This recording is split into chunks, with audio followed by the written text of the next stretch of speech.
Anytime you got a young quarterback, week 2 of the NFL season, he's going to be the biggest key to a win, especially if you're the Washington Commanders. But he's not the only key. That and more on this crossover Thursday episode of Locked On Commanders. Your daily podcast on the Washington Commanders. Part of the Locked On Podcast Network. Your team every day.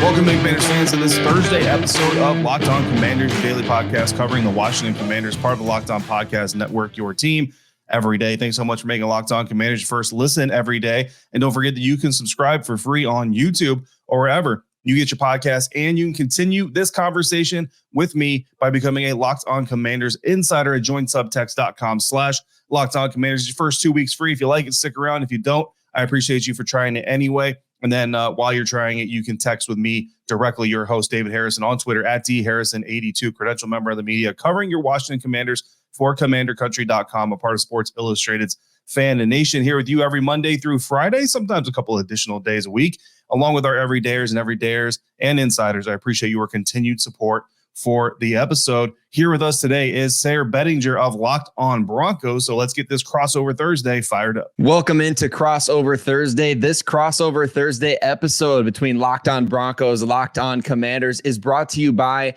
Prize Picks, the easiest and most exciting way to play daily fantasy sports. Go to prizepicks.com/LockedOnNFL and use code all lowercase Locked On NFL, all lowercase, one word, for a first deposit match up to $100. My name is Sarah Bettinger, co-host of Locked On Broncos, here with David Harrison, host of Locked On Commanders, and we're here to talk about a Week 2 matchup that certainly has plenty of intrigue for a variety of different reasons. But David, I'm excited to hear from you about this matchup, and what do you feel going into Week 2 is the biggest story for a Commanders team that now is 1-0 heading to the Mile High City?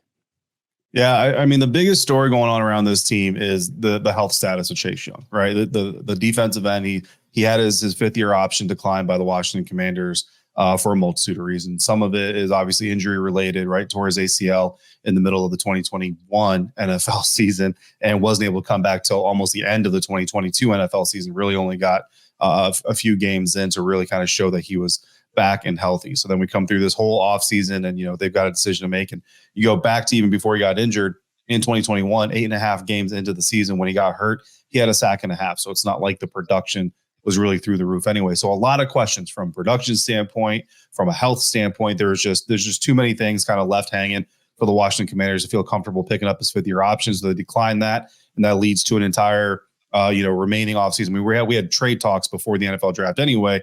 But ever since then, it's just been, will they trade him? Won't they trade him? Who wants to trade for him? And what will they give up for him? And all these things. And then he suffers the stinger in preseason week 1 against Cleveland Browns.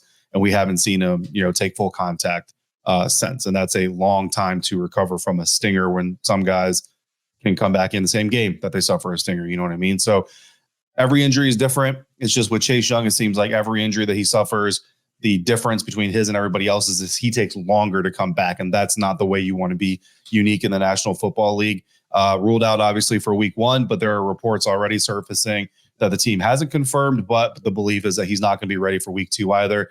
May not even be ready until week 4, and they host Philadelphia, but obviously the Broncos aren't worried about that.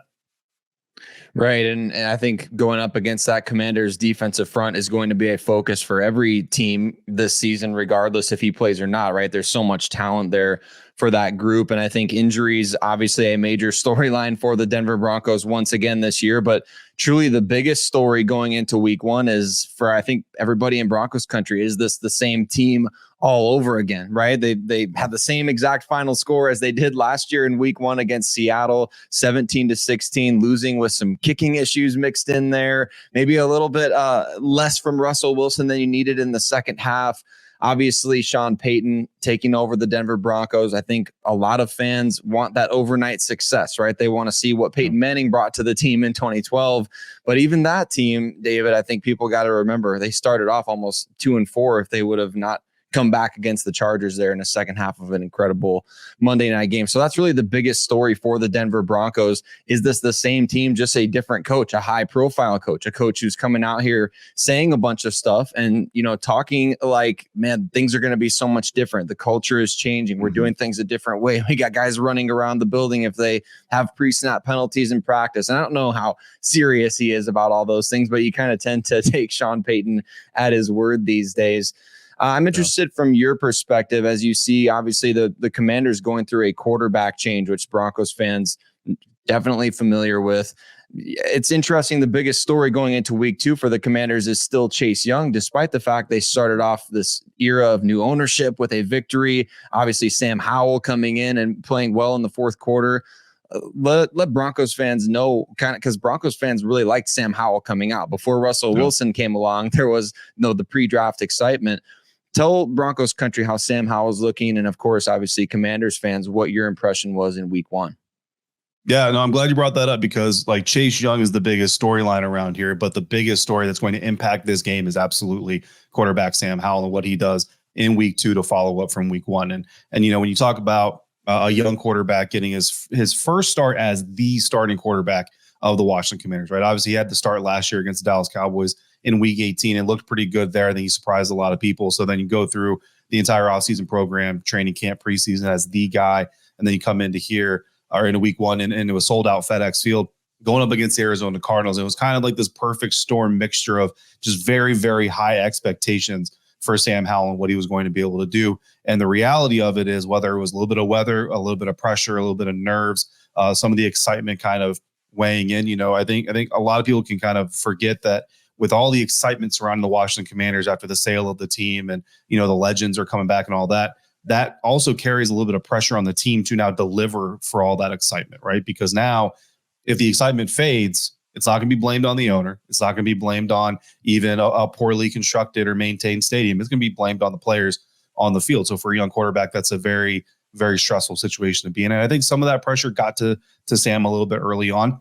And then the Arizona Cardinals got to Sam early on. And honestly, they had to get to him first a little bit dirty. They drew some personal foul penalties, hit him late, hit him in the head. And, look, I'm not going to accuse anybody of planning certain things. Speaking of Sean Payton, it's never been unheard of, right? But I'm not going to go as far to say that's what they were doing.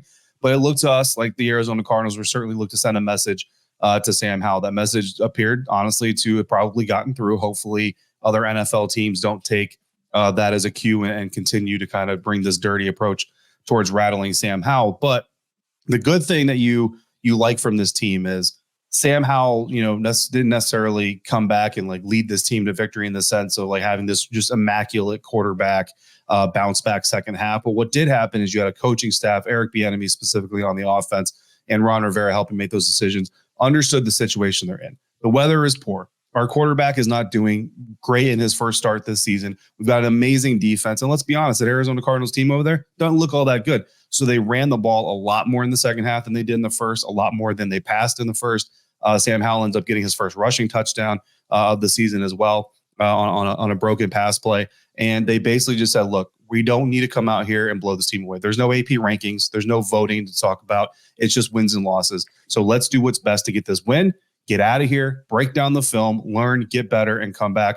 I talked to Sam Howell's college offense coordinator, quarterback coach Phil Longo, who's now coaching out there in Wisconsin, about what he saw the first week in the NFL. And he said, look, Sam Howell went through a learning curve in North Carolina. He's going to go through a learning curve here. But if you watch the film closely, and Commanders fans have already kind of pointed this out, when you look at Sam's mentality throughout that game, the numbers still don't look great. But you see a quarterback that through some of the mistakes he made in the first half, he played smarter in the second half. And that's the silver lining that the Commanders are going to lean on to hopefully come into Mile High and get an upset win. Yeah, that's a great note. And I think what you just said is so important. Statistically speaking, Russell Wilson maybe not looking as good as Broncos fans would have hoped, with 170 some yards and a couple of touchdowns, but no interceptions. Not spectacular numbers, but again, I think you have to trust your eyes when you watch these two players. And I'm glad you brought up Eric Bieniemy. I couldn't help but think of him as Andy Reid went forward on 4th and 20 and then 4th and 25. I wonder if Eric would have maybe just said, hey, let's maybe punt it and try again on another, just live to see another day type of thing. But it'd be interesting to see his return to Colorado, as well as he is a CU buff, notable there. So certainly going to be an exciting matchup between these two teams, but what matchups within the game are going to decide the game? We're going to talk all about it, but before we do that, let me tell you about today's sponsor, Jace Medical. Modern medical care and treatment are important, but our global supply chains are fragile. Things like pandemics, natural disasters, and foreign travel may cut you off from the treatment that you need. And have you ever been in a situation where you were in pain or you needed medication, but your doctor was out of town, or you couldn't get in to see the physician because, well, there's no appointments available for days? I know I've been there before, and I know I've needed some help. And I think what we have here today is the solution. Jace Medical is the solution, and it's simple. All you got to do is fill out an online form, and one of Jace Medical's board-certified physicians will review it to determine whether medications are safe and appropriate for your situation. Then they send your prescriptions to one of their partner pharmacies, where your Jace order will be filled and life-saving medications will be mailed directly to your home. And not only that, but you can send your physician a message and get some answers about treatment-related questions anytime. Save more than $360 by getting these life-saving antibiotics with Jace Medical, plus an additional $20 off by using my code LOCKEDON. That's all caps, locked on, one word, at checkout on jacemedical.com. That's JASE medical.com.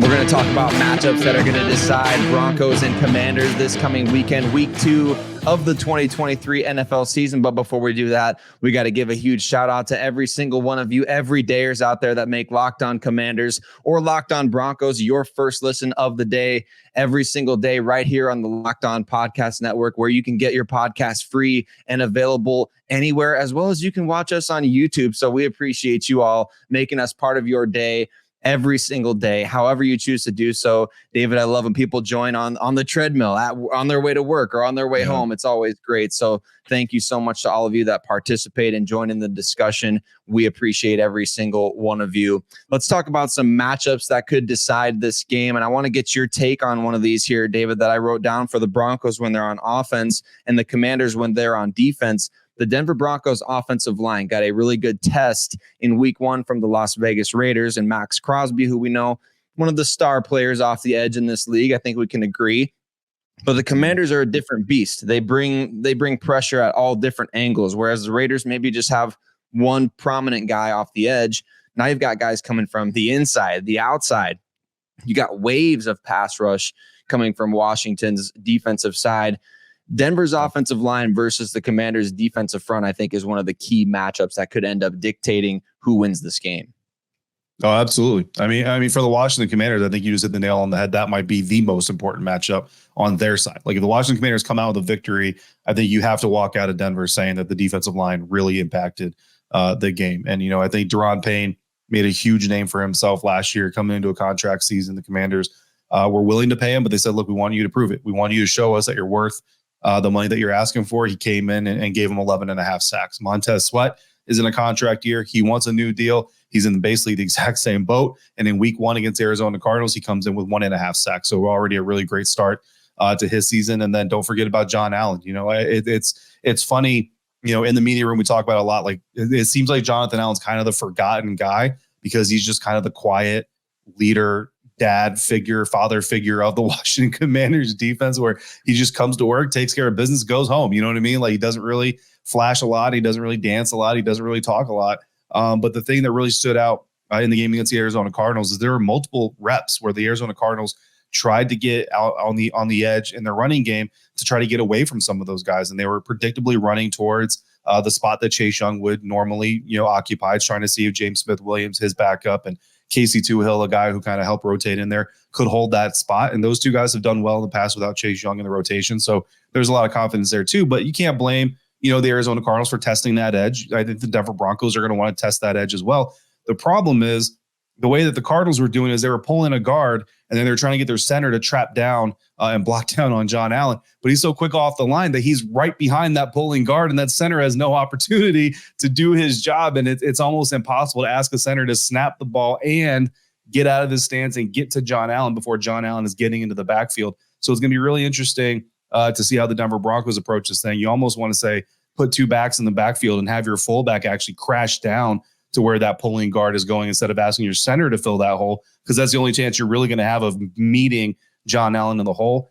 So if the Broncos can solve that puzzle, then they certainly have a fighting chance. But Jack Del Rio has also drawn up some interesting linebacker blitzes that are new from previous versions of this defense. And that secondary is super athletic, fast, and aggressive as well. Yeah, it's going to be really key for the communication on the Denver offensive line to be on point. We saw in week one a variety of different ways that the Broncos kind of tried to keep pass rush at bay. I mean, they brought in Quinn Bailey as an extra offensive lineman at times. Kind of surprising they didn't use Cam Fleming, who is really known as kind of the sixth offensive lineman for this team. I guess if Chris Manhertz was brought in as a tight end to specifically block, and he's a pretty good pass protecting tight end, if there's really a category for that. I haven't heard much about that, but he's done quite a bit of it. And then Michael Burton, the fullback as well, like you mentioned, having two backs in there. And with the injury to Greg Dulcich, we could see undrafted rookie free agent Nate Adkins as an extra tight end tasked with blocking, but it certainly affected the Broncos downfield passing game against the Raiders, really not able to get much going in that regard because they're so worried about those edge guys coming off. And if Russell has to take a deeper drop, man, you feel like you're putting yourself at a disadvantage there, even against a pretty rough Raiders secondary. So we didn't see a ton of attacking downfield. Can't help but wonder if that will change this week and how the Broncos do adjust their blocking concepts and schemes up front. But certainly the investments are there. Garrett Bowles, a big money contract player at left tackle. Ben Powers, big money contract player at left guard. And Mike McGlinchey there at right tackle, one of the biggest contracts at his position. And I want to shift over to the other side of the ball here as we talk about the Broncos secondary, which is arguably the biggest strength of this roster, going up against some pretty darn good wide receivers there for the Washington Commanders. Obviously, we've seen the emergence of Terry McLaurin over the last couple years. And fortunately, we only have to talk with you guys about him once every 4 because he's very, very good in a tough matchup. But Jahan Dotson now in the mix, kind of seemingly becoming everything that Broncos fans maybe once upon a time hoped KJ Hamler could become for their team. Another Penn State guy there. So let's talk about that matchup. Pat Surtain, Justin Simmons, a struggling Damari Mathis in the Broncos secondary. They're going up against Terry McLaurin, Jahan Dotson. And I think there's a pretty prominent reunion that just happened a week or so ago out there with Jamison Crowder as well. Yeah. No, Jamison Crowder coming back to the team and filling that practice squad, that punt return spot. Originally started on the practice squad. He actually just got signed on Monday to the active roster. So he's now a full, well, it's not official yet because they have to make a corresponding move. We don't know what that is. We have some conspiracy theories on what it is, but I'm not gonna speak for the team until the team has spoken. Jamison Crowder is an interesting case study, but so is Byron Pringle, right? Byron Pringle is a veteran receiver that was added to this roster. He's got experience with EB in Kansas City. So obviously he's got experience going up against the Denver Broncos. And he's someone that we didn't see a whole lot of in week 1, but I think that could start changing as we move forward. But I think the real interesting thing is obviously Terry's going to be, a big focal point for every defense. Jahan Dotson's expected to have a breakout season this year. So those are the two obviouses, but it was actually Curtis Samuel who led the Washington Commanders receiving group in receptions and in yards in week 1. Didn't get a touchdown, all those things, but did a lot of dirty work, did a lot of late conversion work for the Washington Commanders. And I think that's really been the best part of watching an Eric Bieniemy offense really kind of take shape this offseason. I think we all came in with the same questions that everybody outside of Washington had with, okay, how much of that offense you saw in Kansas City is Eric Bieniemy? How much of it was Andy Reid? And how much is it really going to translate? And I still don't know if I can put a percentage on any of those questions, but what I can tell you is that Eric Bieniemy's scheme is really, really good at taking advantages of looks, coverages, and combining route combinations so that someone is always open. The issue, I don't say the issue because obviously the Washington Commanders came out with a win, right? But the thing that you saw a little bit of in week 1 from Sam is holding onto the ball. There is a bubble screen specifically where Jahan Dotson is in place to make a block on a defensive back. You get the bubble screen out to Terry McLaurin and you let him go to work. The second defender that's going to come up to try to clean up that screen is about 7-8 yards into the secondary. So that's a throw you make all day. Sam Howell looked at it, came off of it, tried to run the ball up the middle of the formation, ended up getting stopped behind the line of scrimmage for a sack. That's not the kind of decision you want to see out of your quarterback. But how much of that was the pace of the game, a little bit of the weather, a little bit of confidence being shaken, and how much of that was the defense? Because like you mentioned, the Denver Broncos have a much better defense overall, especially though the secondary compared to the Arizona Cardinals. So when you're Sam Howell watching tape of this Denver Broncos secondary getting ready to try to have a bounce back performance. Does that stature of this Denver Broncos secondary come into play early in this game? Or is he going to try to kind of rely on his coaching, rely on his own skill set, let it fly and see if he can't have that performance? If he relies on the scheme, relies on the reads, trusts what he sees and executes, then he can certainly have a bounce back game, not because they'll necessarily beat these Broncos defenders, but because the scheme will give Sam the opportunity to make throws where those defenders aren't. Yep. Seeing the quarterbacks trust their eyes is going to be crucial for both of these teams to get a victory. And we're going to talk more about that. We're going to talk about what needs to go right for these two teams to get a win on Sunday. For the Commanders, it would mean moving to 2-0 and really having a pretty exciting start to the season. And for the Denver Broncos, it's going to be the difference between being 1-1, getting back on track, or possibly starting off the season 0-2 under Sean Payton, which would send Broncos country into an absolute frenzy. But we're going to talk about what needs to happen for these two teams to win. Before we do, let me tell you about Prize Picks. Prize Picks is the largest independently owned daily fantasy sports platform in North America. It's the easiest and most exciting way to play DFS. It's just you against the numbers. So instead of battling thousands of other players, including pros and sharks, you pick more than or less than on 2 to 6 player stat projections and just watch those winnings roll in. Testing my skills on Prize Picks this football season is certainly the most exciting way to play daily fantasy sports. And so if you have the skills, you could easily turn $10 into $250 with just a few taps. And Prize Picks offers weekly promotions that can lead to big payouts like Taco Tuesday each week. Every Tuesday, Prize Picks discounts select player projections up to 25% to provide even more value to you, the player. Do you like Jahan Dotson to go for more than 100 receiving yards against that Denver Broncos secondary? Or maybe you think Javonte Williams could go for more than 100 rushing yards against a tough Commanders defensive front. Russell Wilson, Sam Howell, could they go for more than 2 touchdowns? Or whatever you're feeling, Prize Picks is a fun, simple, and accessible experience for everyone. So go to prizepicks.com/LockedOnNFL and use code LockedOnNFL, all lowercase, for a first deposit match up to $100. That's prizepicks.com/LockedOnNFL. Use code LockedOnNFL, all lowercase, for a first deposit match up to $100.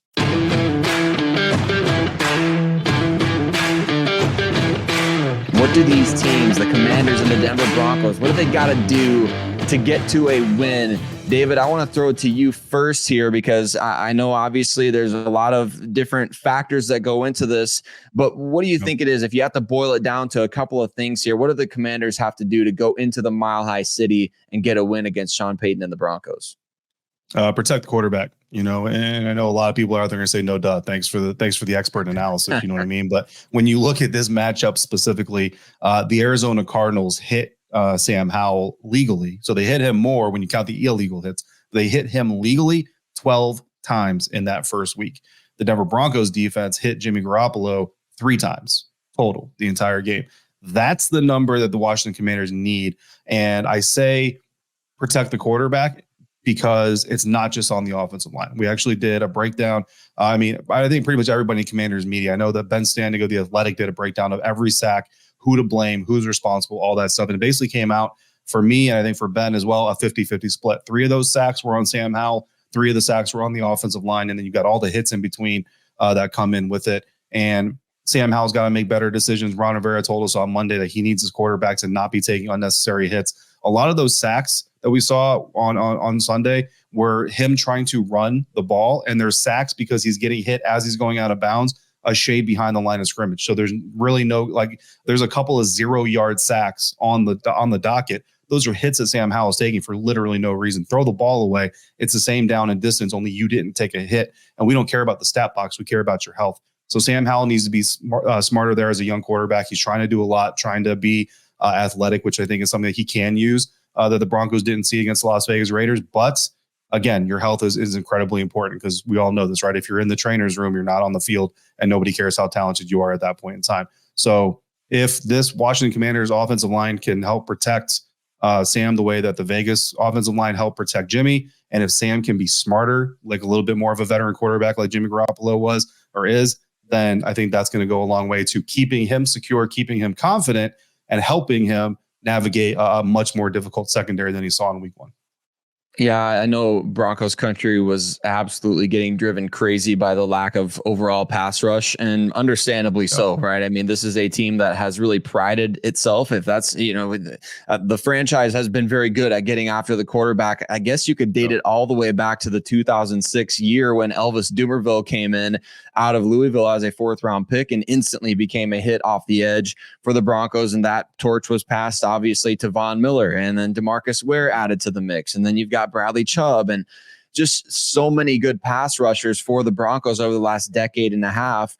And now all of a sudden it's like, well, who's going to be that guy? And you really hoped that it could be Baron Browning, who's going to be on the PUP for at least the next couple of weeks here. You thought it could be big money free agent Randy Gregory. Hasn't happened. He barely played last year, barely made an impact in week 1. You thought that it could be Zach Allen, a former Cardinal, who was probably the Broncos' best pass rusher in week 1. But honestly, you don't really remember the plays in which he got after the quarterback. A lot of the positives for him were maybe he should have got, a holding call on that, but you know how that goes. Right. But it's just, where's that pressure going to come off the edge, or is it going to come from blitzing? Vance Joseph and his defense, they did blitz over 40% of the time in this game, but you see the difference between teams that blitz a lot and have success, like we saw with, for instance, the Cleveland Browns against Cincinnati, having a ton of success blitzing, and the Denver Broncos, who, like you said, they blitz a lot and they still only get 3 quarterback hits on Jimmy Garoppolo, who's not the most fleet of foot, although he did end up kind of winning the game with a little scamper outside the pocket there at the end. So certainly the pass rush is an emphasis. I'm glad you brought that up because, man, the Broncos, if they have to fix one thing from last week, it's got to be the pass rush has to be better. You've got to accelerate the quarterback, and his process. And I think what you said about Sam Howell is so important. If he's holding on to the ball, that's something the Broncos will have to take advantage of and make sure if your initial rush doesn't get there. Something that this team has been pretty good at over the last couple of years, even if the initial rush doesn't get there, that secondary rush, who's going to be that guy that's kind of just lingering there, waiting to attack an open gap? We've seen Josie Jewell be that guy before. We've seen Alex Singleton be that guy before. But maybe the biggest surprise of week 1 was no involvement from rookie Drew Sanders, who's expected to have this super secret package of plays. According to Vance Joseph, he said you won't see certain things until the fall. And maybe he's officially waiting for that, the calendar to say it's fall to unleash it. But we hope it comes sooner than later because the pass rush needs to get there for the Denver Broncos to win this game against a young quarterback. Used to be able to really lean on Vic Fangio and his defense dominating young quarterbacks, but that is no longer the case in Denver or even with, Ejiro Evero. That was a big deal, being able to have an advantage against young quarterbacks. We've yet to see, obviously, Vance Joseph prove that he can do that with this team. But I think that's what it's going to come down to in this game. Can the Broncos find a way to get a pass rush going? And if not, does Sam Howell, like you said, take that step towards making more veteran type decisions, getting the ball to the playmakers, getting the ball out quickly, and forcing the Broncos secondary to have to maybe kind of be more aggressive throughout this game, which could lead to an advantage the other way. But anything defensively for the Commanders that you see as a reason that they got to win this game or they can win this game if? I think really the Commanders defense, you just have to play your game. You know what I mean? Play within your strengths and play within your scheme. And a couple years ago, the Commanders came in and they were supposed to be a top 10 unit and they really got torched early on in the season. I mean, I think the Chargers put almost 30 on them. The Giants put 20 plus on them, stuff like that. And a lot of it was guys playing out of position. You know what I mean? And we had an idea of kind of who some of those names were and all those things. But by and large, it's gotten fixed, and the veterans on this defense now have 80 plus weeks of install in Jack Del Rio's system.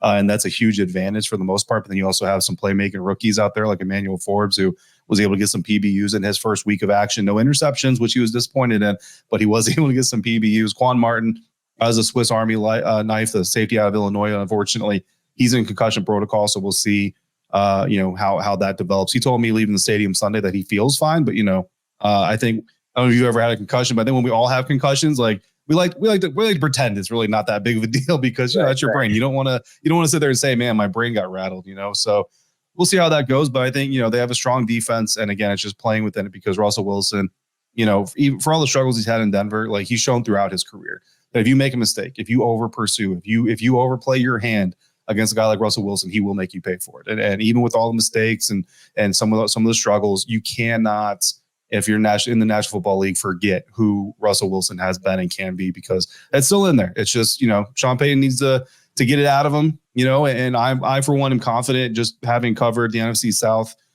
for 9 years now. This is my 9th year. I also cover the Buccaneers. I've seen Sean Payton go to work, and it might take 4 or 5 weeks, but I think that by the middle of this season, Denver Broncos fans are going to kind of see, you're either going to see what Sean is talking about with getting the best out of Russell, or I'll tell you right now, if Russell can't get with Sean's program, Sean will change the program. That's right. Yeah, well, he'll change the quarterback is what's going to happen there. Yeah, so we're excited to find out what happens. And Sunday afternoon, it should be a good one. Obviously, the Mile High City, anticipation is mounting for this team to rip that Band-Aid off, get a win. But obviously, the Commanders, they're looking to build off that 1-0 start against the Arizona Cardinals. So we'll find out what happens, but we'll have you covered every single day right here on the Locked On Podcast Network. Locked On Broncos, Locked On Commanders, your team every single day. Thanks so much for joining, and we'll see you soon. Coming up tomorrow, Commanders fans, I will be back with one more episode to wrap up the week. It's Friday practice and final game designations, so we will know who is out, who is questionable, doubtful, and who has been cleared for Sunday's game in Denver. And then I'll spend my Saturday traveling to Denver, Colorado, so I can be right back here with you Sunday after the game, after the Washington Commanders hopefully pull off their second win of the season, going 2-0, defeating the Denver Broncos. So come back tomorrow for that. See you again Sunday night for that post-game episode. And in the meantime, drop your questions, drop your comments in the YouTube comments, hit me on Twitter, or send them to me directly via Subtext by going to joinsubtext.com/LockedOnCommanders. Become a Locked On Commanders insider, and you can text me daily whenever you feel like it, straight from your cell phone. As always, thank you for making Locked On Commanders your first listen or view today and every day. And thanks for coming through on a consistent basis like you do, all the everydayers out there. Thank you so much for making me part of your day, part of your routine. And until we speak again, please be safe, be kind, and I'll see you next time for another episode of Locked On Commanders, part of the Locked On Podcast Network, your team every day.